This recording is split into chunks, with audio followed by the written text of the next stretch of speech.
Again, ang pangalan ko ay si Michelle. Maraming pong salamat sa inyong time mo na pagtangkilik sa amin.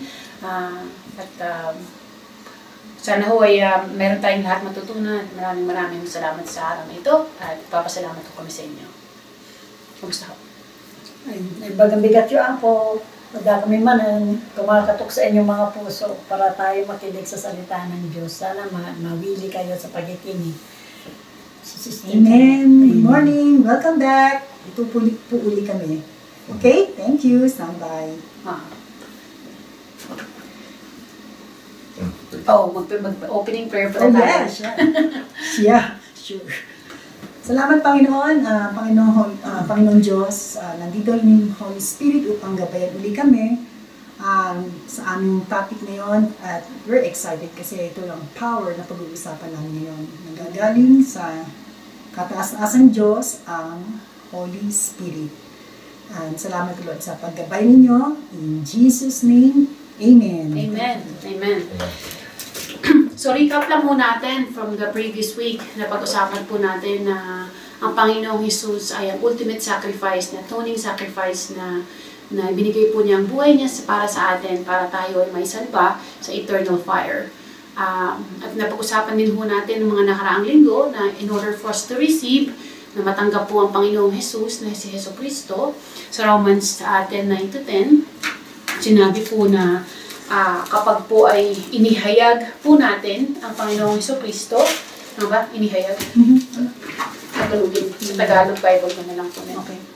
So, kapag inihayag natin siya, sa Romano 10:9-10, basahin ko po sa inyo, sapagkat kung ipapahayag mo sa pamamagitan ng iyong bibig si Jesus na Panginoon at sasampalataya ka sa iyong puso na binuhay siyang muli ng Diyos mula sa mga patay ay maliligtas ka. Sapagkat sa puso ang tao ay nananampalataya, kaya itinuturing na ganap, at sa pamamagitan ng bibig ay nagpapahayag, kaya naliligtas.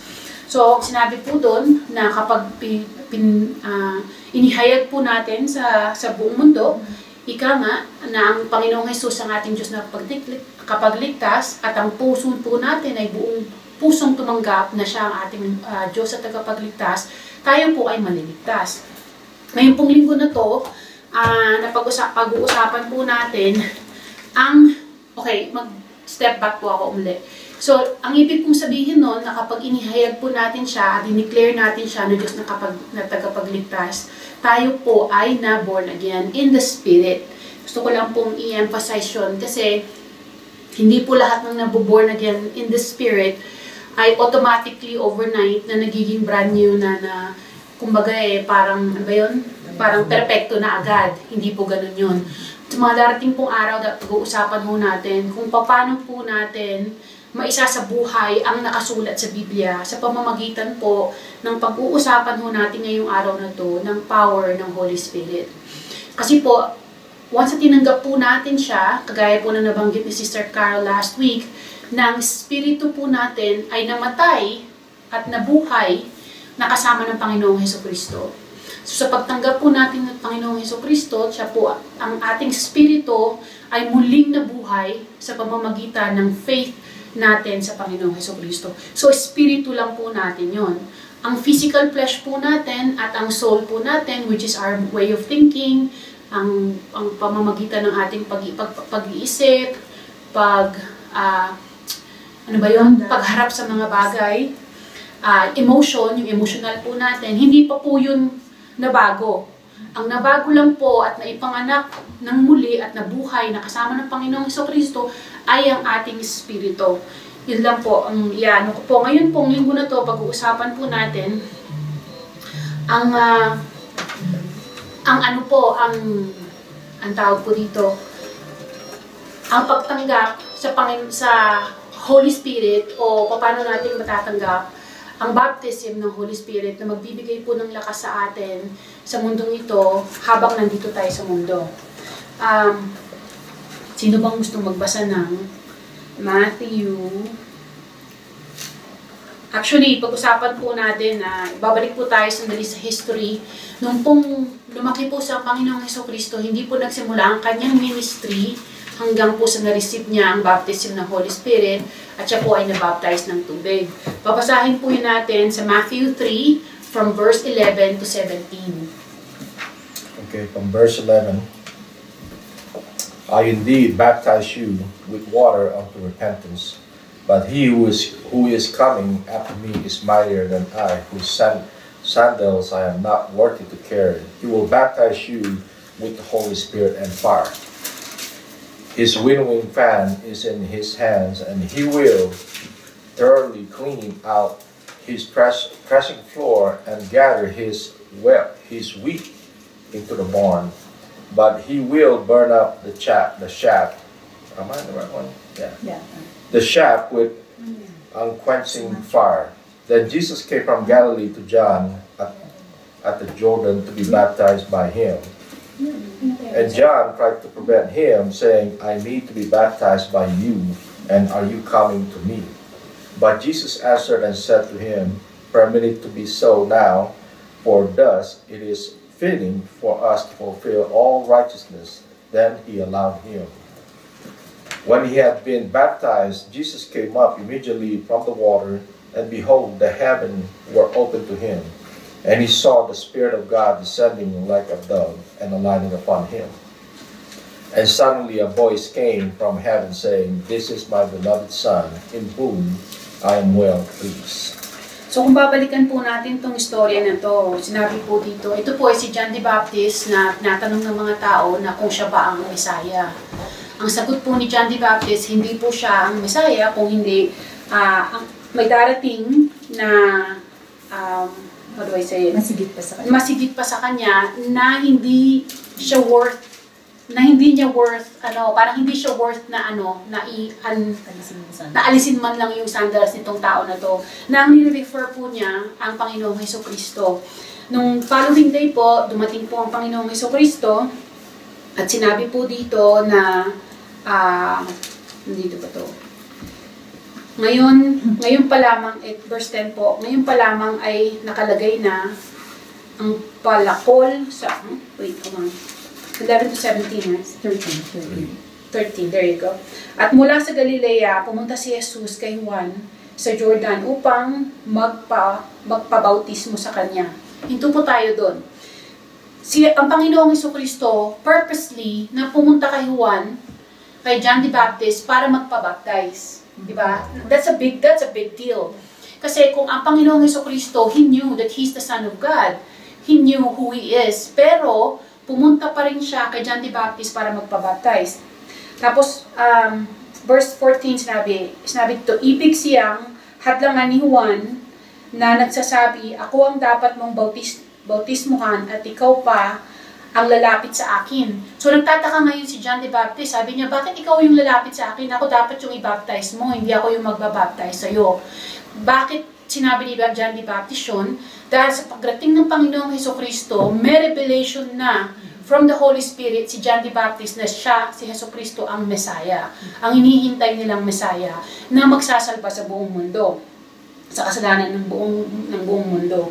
Verse 15, sinabi niya rito, ngunit sumagot si Jesus sa kanya, hayaan mong mangyari ito ngayon, sapagkat ganito ang nararapat sa atin upang matupad ang buong katuwiran.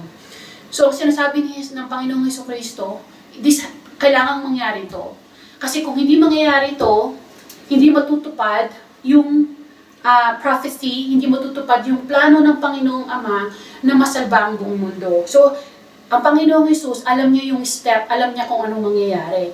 But He still did it as part of the obedience to the Father. Tapos, nang mabautismuhan si Jesus, kaagad siyang umahon sa tubig at nabuksan sa kanya ang kalangitan at nakita niya ang Espiritu ng Diyos na bumabang tulad ng isang kalapati at lumapag sa kanya. Hinto po tayo doon. Ito po ang Panginoong Hesukristo na pinanganak, na buhay, at kumbaga parang alam niya, alam niya na siya ang anak ng Diyos. Pero at the same time, He still did what's supposed to be done. Yung kailangan mangyari. Nagpa-baptize siya ng tubig, which is part of humility. You have to humble ourselves. At ang isa pa doon, obedience, na sinundan niya ang kagustuhan ng Ama. At ang pangatlo, katuparan. Kumbaga, tinupad niya lahat ng kailangang mangyari. So at the same time, na-receive niya ang baptism ng Holy Spirit sa pamamagitan ng form ng dove na pumunta sa kanya. So tutuloy po tayo sa verse ni 1, John 1:26 to 34. Parehas lang ho yun, pero ito ho yung kumbaga account, yung ano ba yun? Yung pahayag ni Juan, ang witness ni Juan. Yeah. So John 1, sino ba tayo? 1:26 to 34. So, pupunta po tayo doon, 26. Babasahin ko lang ho to. Then John answered and saying, I baptize with water, but there stands one among you whom you do not know. It is he who coming after me is preferred before me, whose sandals strap I am not worthy to loose. These things were done in Bethabara, beyond the Jordan, where John was baptizing. The next day John saw Jesus coming toward him and said, Behold, the Lamb of God who takes away the sins of the world. This is he of whom I said, after me comes a man who is preferred before me. I did not know him, but that he should be revealed to Israel. Therefore I came baptizing with water. Tapos verse 33, I do not know him, but he who sent me baptized with water said to me, Upon whom you see the Spirit descending and remaining on him, this is he who baptized with the Holy Spirit. So, stop po tayo doon. So, it is he who see baptized in the Holy Spirit.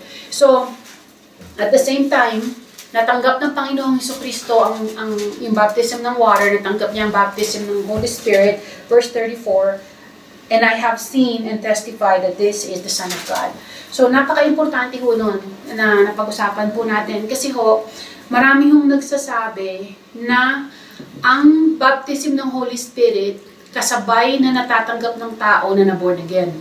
So, ang taong na-born again na, automatically baptized na sila ng Holy Spirit. So, nagpapakita po dito at ipapakita po natin sa lahat po ng nasa word na to, na ang baptism po ng water, ang pagiging born again, at ang baptism ng Holy Spirit ay three different experience. Meron hong time sa Bible na naging one experience yun, pero very few. I think there's only 2 or 3 account in the Bible na nagsasabi na they received the baptism of the Holy Spirit, the baptism of water, and believing in God at the same time na nangyari. Ang isa po doon ay sa Panginoong Jesucristo Himself, na nabaptize siya ng water at nabaptize siya ng Holy Spirit at the same time. So, hindi po imposible, pero karamihan po ay magkaibang account.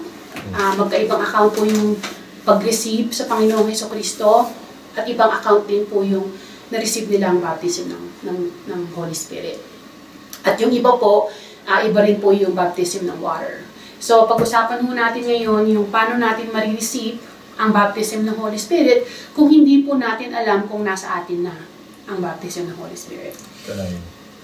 Kasi gusto ko lang share ho, kasi si John the Baptist, kung tutusin niyo po nung nasa womb pa siya ni Elizabeth spirit-filled na ho siya. Diba? Nasa Luke 1:15 doon na binasa ko. Sinabi yun na na spirit-filled na si... Ibasahin mo Yeah. nila. O sa Luke 1:15, sinabi ko rito. Sabi ko. Si 1:15... Yes. Sinabi ko rito sa Luke 1:15, For he will be great in the sight of the Lord, and shall bring neither wine nor strong drink. He will also be filled with the Holy Spirit, even from the mother's womb. Ito ho si John the Baptist nung nasa womb pa siya ni Elizabeth. So from that point, Spirit-filled na ho siya, di ba? According to the scriptures ng Luke 1:15. And dalawa lang ho yung nabasa ko na scriptures na talagang nasa womb pa sila ng parents sila, na Spirit-filled na sila. And that's Jesus Christ and John the Baptist. Sila yung dalawa talaga na Spirit-filled from the time na nasa womb pa sila. Kasi kung tusin niyo po, okay, si Kristo po, hindi naman ho siya born of man Diba? Son of God ho siya of the Spirit. Kasi nispoke ko siya ng kwan, di ba, na magbubuntis si Mary. So, doon nagkaroon ng pregnancy na si Mary ho. So, wala naman ho kinalaman ho doon si kwan, di ba? Si Joseph, itusin ko, wala eh. Pero nabuntis siya. So, spirit-filled siya. From the time na kwan, at saka meron doon na encounter ho doon na later on, na nag-encounter si Mary pumunta kay Elizabeth at lumundag na, 41. At na spirit-filled din ho siya. So 41 ho sinabi yan, and it happened with Elizabeth. Elizabeth heard the greeting of Mary that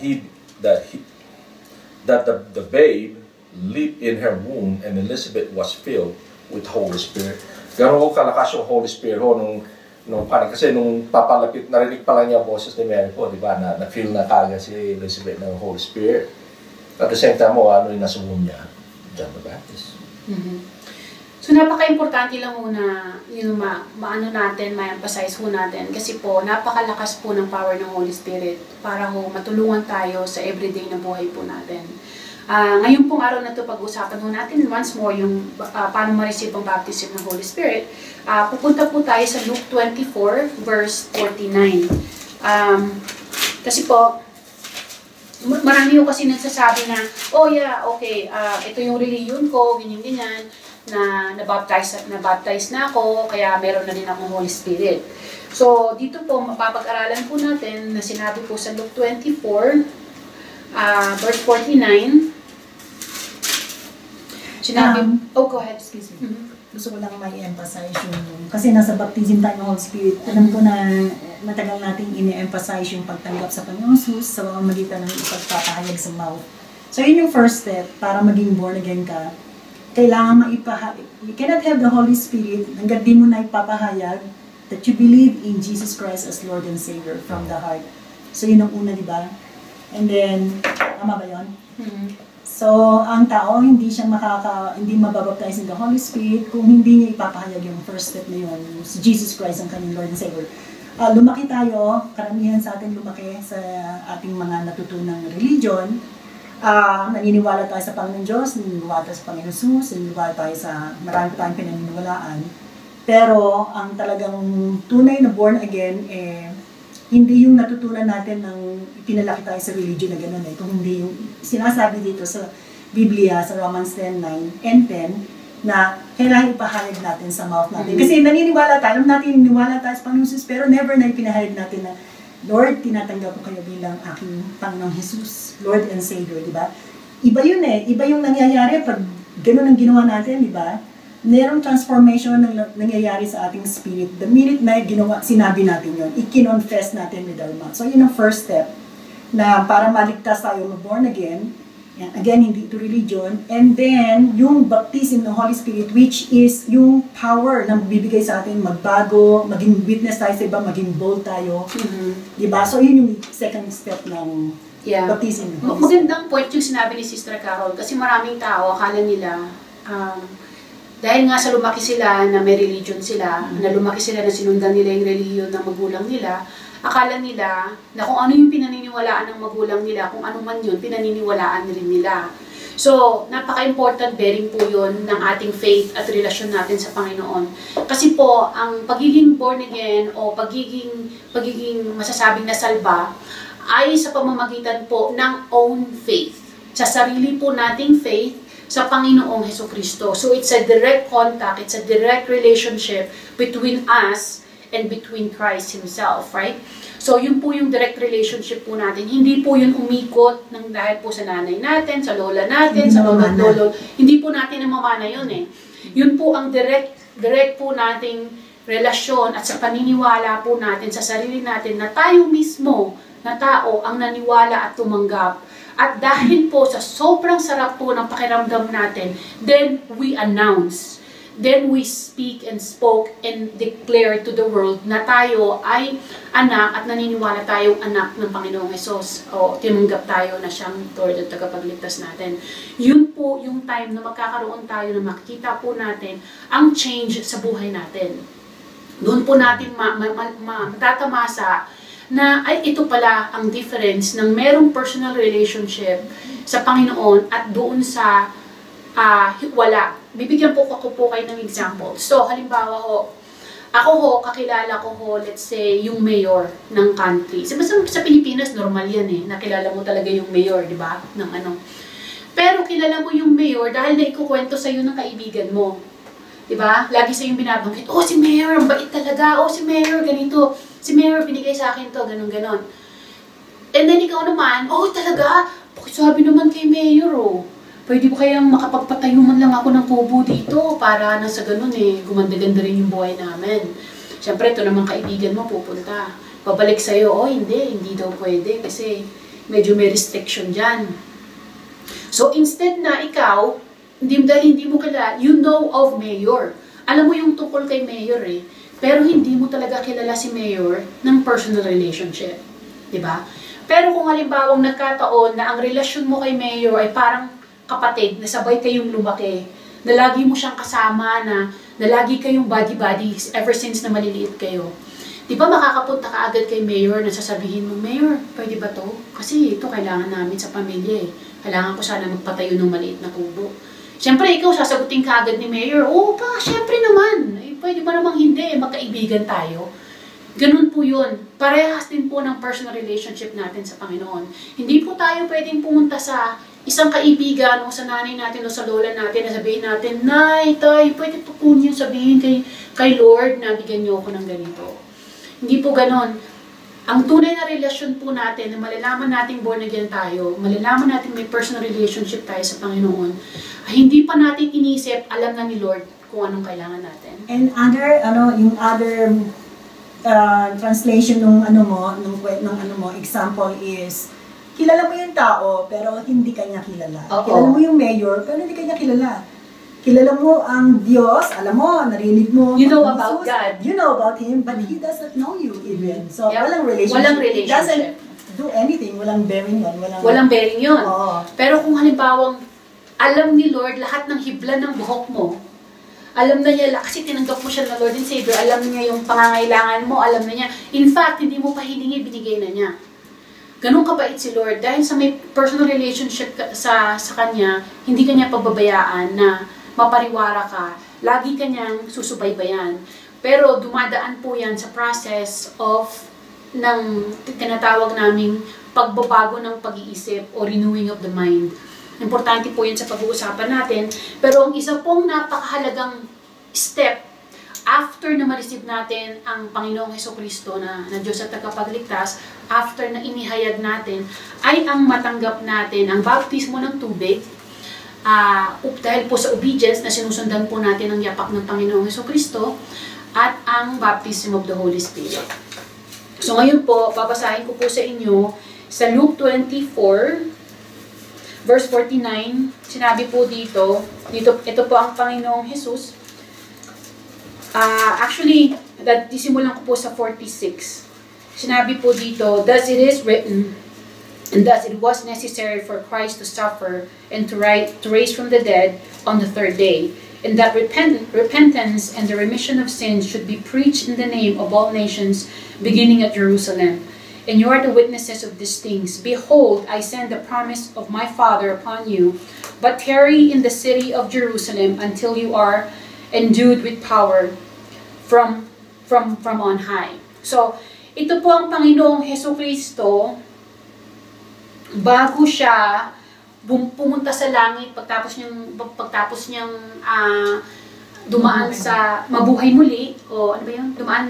Nag-sacrifice, pagtapos niyang i-sacrifice yung sarili niya, pagtapos siyang maging ultimate lamb, na maging sacrifice para sa atin, atoning sacrifice para sa atin, nung pong bumalik siya, miniminister niya po yung mga disciple niya, sinabi po niya sa mga disciple niya na mag-tarry sila, na maghintay sila, na huwag silang lalabas, huwag silang magpipreach, huwag silang pupunta kahit saan, hanggang sa na-receive nila ang baptism ng Holy Spirit. So in short, ganito yon. Kailangan, bago ka magsalita tungkol kay Jesus, kailangan i-encounter mo muna sarili mo kay Jesus. Alamin mo muna, parang bago mo i-campaign yung isang running for president, dapat alamin mo muna kung sino siya. Hindi ka naman pwedeng mag-campaign para sa isang taong hindi mo naman kilala. Anong sasabihin mo tungkol sa kanya. So ang mission natin is to know Him first Tapos bago natin i-embrace yung mission natin na mag-declare o mag-proclaim sa Kanya, but we still need the encouragement of the Holy Spirit. So kailangan natin yung tatlong yon bago tayo mag-proclaim ng ano. Hindi kasi we have to really understand na para maging teacher tayo, para maging in a way Magsabi tayo sa iba. magpahayag tayo ng tungkol sa Panginoong Hesukristo, dapat first of all, alam natin kung anong pinagsasabi natin. Dapat alam natin. Pangalawa, meron tayong personal relationship, meron tayong sariling testimony na na-experience natin sa buhay natin, yung sinasabi natin. Di ba? Hindi lang yung panayang sansat natin, hindi naman natin pala na-experience kung ano yun. Na nagpipreach ka about healing, ikaw pala hindi sa sarili mo, hindi ka man nakatanggap ng healing, di ba? O nagpipreach ka ng magandang buhay, pero sa likod ng magandang damit mo, ikaw naman pala yung namumulubi at lumog sa utang. Di ba? Kailangan talaga, alam natin kung ano talaga yung revelation na ibinigay na inihayag sa atin at pinaramdam at pinanasa ng Panginoong Jesus. Plus, we have the power of the Holy Spirit. Kasi you have to remember, the power of God is in the power of the Holy Spirit, di ba? So, napaka-importante po yun dahil yung mga bagay pong wala tayong alam, ang Holy Spirit lang po magbibigay ng kaalaman sa atin. Big time. Kaliwanagan, oo. So, gusto ko na dagdago dito sa scripture na nabasa ko ni Mrs. yung binanggit ho yung Mrs. sa verse 49 sa Luke, diba? 24:49 sinabi dito. Sa bandang huli yung scripture na sinabi ho dito na, "My Father upon you, but tarry in the city of Jerusalem until you are endued with the power from on high." Diba? Holy Spirit ho yun, diba? Pero kung pumunta tayo sa Acts 1:8 ho, sinabi ho dito, Acts 1:8 yung power na yun Sinabi dito, "But you shall receive power when the Holy Spirit has come upon you, and you shall be witness to me in Jerusalem and in all Judea and Samaria and to the ends of the world." Diba? Kaya sinasabi yung magtariho tayo until ma-receive natin yung Holy Spirit na yun. Because once we receive the Holy Spirit na yun, then we can go and move forward. Kasi sinabi yung carry. Stand still, diba? At saka isa pa ho, ibabalik ko po dito sa Acts 1, verse 5 po. Sisimulan ko po sa verse 5. Ito po ang Panginoong Hesukristo na nagsasalita. In fact, I'm going to start with on verse 4. Sinabi po dito sa verse 4, "And being assembled together with them, He commanded them not to depart from Jerusalem, but to wait for the promise of the Father, which He said, 'You have heard from me.'" And then verse 5, sinabi po, John truly baptized with water, but you shall be baptized with the Holy Spirit not many days from now."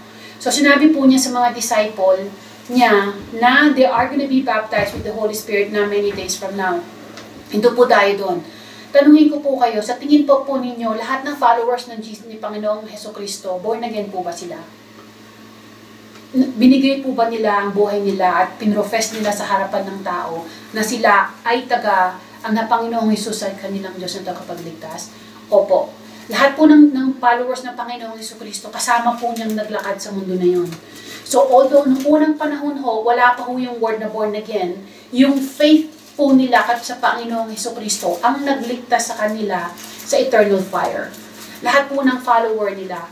Bakit po, sinabi po ng Panginoong Hesukristo, sa mga yon, lahat ng follower niya na maghintay. Maghintay kayo dyan hanggang sa ma-receive ninyo ang power na ibibigay sa inyo ng Panginoong Ama. Bakit po? Born again na sila. Followers na sila ng Panginoong Hesukristo. Nakasama na nila ang Panginoon. Nakita nila lahat ng miracles. Bakit kailangan pa niyang ibigay yung power ng Holy Spirit? Dahil po, yun po ang importante. Dahil napakalaking bagay po ng power ng Holy Spirit. Katulad ng sinabi mo kanina, umpisa natin ito, di ba? Si Jesus Christ was baptized in the water, and at the same time, nag-open up yung heaven, bumaba yung Spirit like a form of a dove. Like a form of a dove, hindi dove. Hindi siya dove, yeah. Like a form of a dove. Oo. So, since then, doon nag-start yung ministry ni Jesus Christ for he was 30 years old that time. Before 30 years old, hindi siya nag-ministry. Wala siyang... Quiet lang siya. Wala. Oo. Until nabaptize siya at that time in the Holy Spirit, then doon nag-umpisa yung powerful ministry na there's healing, miracles, kung ano yung, di ba, yung nangyari, yung time na yun. Tapos po, sinabi po sa verse 7, it is not for you to know times or season which the Father has put in His own authority, but you shall receive the power when the Holy Spirit has come upon you. Hinto po tayo doon. Sinabi po niya sa mga disciple, and you shall receive power when the Holy Spirit has come upon you. Bakit? Followers na sila ni Christ, but wala pa silang power nung time na yon? Wala pa po kasi po, hindi pa po sila nabaptize ng Holy Spirit. Tapos sinabi po, and you shall be witnesses to me in Jerusalem and in all Judea and Samaria and all to the end of the earth. Ngayon po, ang sinabi po, part of the power of the Holy Spirit is really what? Spreading the gospel. Being bold. Kasi sinabi dito sinabi niya, kasi po pag-iisipin po natin yon, pagtapos po na na-crucify ang Panginoong Jesucristo, balikan po natin ang history, nasaan po ba yung mga disciple? Di po ba parang nagtago silang parang mga daga, di ba? Na nagtago sila, nagpunta sila sa sa lahat ng pwede nilang taguan. And then pagbabasahin po natin ito, at kung may time po kayong basahin ng Book of Acts, malalaman po ninyo na pagtapos po nilang nabaptize ng Holy Spirit, boom! Sumabog sila na para silang alam niyo po yung ants na nasa isang corner lang silang ganun. Pag binulabog mo, naglalabasan sila. Ganun ang nangyari sa mga disciple. Naglabasan sila na nagproclaim ng gospel. Dahil po sa power ng Holy Spirit na naging witnesses sila sa Jerusalem, sa Samaria, sa Judea, at sa lahat po ng uttermost part of the earth. Yung power na yon di ba, kung itong kasing original translation ng New Testament was in Greek language. So, yung power na yon refers to dunamis, right? Mm-hmm. Which refers to, in English, dynamite. Ganun ka, dynamite, parang, Sumabog. Oo, yung malaki. Power talaga. Powerful, very powerful. Kaya yung po. At saka yun, nagkaroon sila ng boldness. So, yung time na yun, yung bago, yung na-crucify yung Panginoon, di ba, nagtatago sila. Mm-hmm. Dahil sa takot, dahil kung alam na makakawal na kasama silang Jesus Christ, pati sila dadakitin. Oo. So, takot sila. So, they were in hiding hanggang dumating yung power ng Holy Spirit. Naglabasan sila. Na-realize ko lang po, napakaganda ho ng pag-uusap natin. Tayo po lumagpas na sa 30 minutes. Kaya ho, puputulin po namin itong panandalian at tapos ho itutuloy ho namin agad para ho lang sa time ho na hindi masyadong consuming pag nanonood ho kayo ng YouTube para may break din. Maraming pong salamat sa panonood ninyo ngayong araw na to. Sana po tangkilikin po natin ninyo kami next week also. Iko-close ko lang ho ng prayer. Panginoong Ama, marami pong salamat sa lahat po ng biyayang pinagalob niyo sa amin. Marami pong salamat sa lahat po ng blessing, sa lahat po ng revelation, at sa pagtuturo ninyo sa aming mga puso at sa aming isipan, Panginoon. Bigyan po ninyo kami ng lakas na magamit po ito araw-araw, at nagpapasalamat po kami sa power ng Holy Spirit na sana po ay ibigay ninyo po sa amin, Panginoon. Tinatanggap po namin sa ng buong puso na sana po ay mailakad po namin sa araw-araw, Panginoon, ang inyong ang buhay na walang hanggan at ng kaganapan ng aming kaligtasan, Panginoon, habang kami nandito sa mundong ito, Panginoon. Papasalamat po sa araw na ito, sa kaligtasan at sa mga darating pang araw. Lahat po ito ay ibinibigay namin sa Panginoong Jesucristo, ang aming Diyos na tagapagligtas. Amen. Amen. Amen.